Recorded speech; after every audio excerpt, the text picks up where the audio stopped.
After nearly 7 weeks, the conclusion of the high-profile criminal trial of Sean Diddy Combs is expected to begin this morning. The judge granting both prosecutors and Combs' defense team 4 hours today and Friday to make their closing arguments, their last chance to speak to jurors before they deliberate. This is the opportunity for the prosecution to show why the evidence is relevant, why it matters.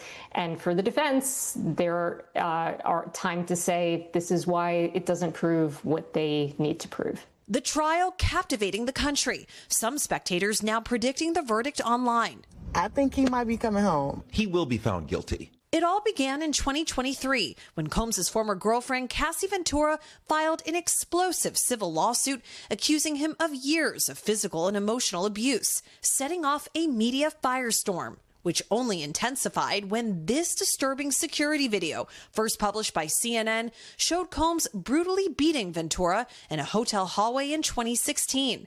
Combs issued this since-deleted apology video on Instagram. My behavior on that video is inexcusable. Last September, Combs was arrested at a Manhattan hotel and charged with transportation to engage in prostitution, sex trafficking, and racketeering. Combs, who has denied all of the charges, faces up to life behind bars. The trial began in May, with 34 witnesses ranging from alleged victims and escorts to law enforcement agents and Combs' former assistants. Despite Combs' lawyers saying that they needed as much as a week for their case, they didn't call any witnesses, arguing their case for less than 30 minutes, with Combs choosing not to testify in his own defense. Some of the most shocking testimony coming from Ventura and another former girlfriend, both claiming Combs abused them and forced them to participate in drug-fueled sex parties known as freak-offs. Now Combs' future lies in the hands of the jury.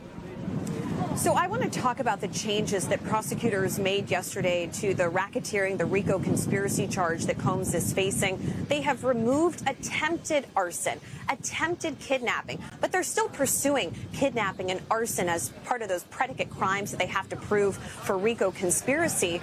This is just in an effort to streamline things for the jury. This is something that the judge wanted. Remember, he faces life in prison on that one charge out of 5 alone, and we think that the jury is going to begin deliberating on Monday. Craig?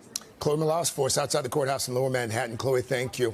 Hey, thanks for watching. And don't forget, you can catch the Today Show every morning on NBC or take Today when you're on the go. Just follow the Today podcast on Apple Podcasts, Spotify, or wherever you listen.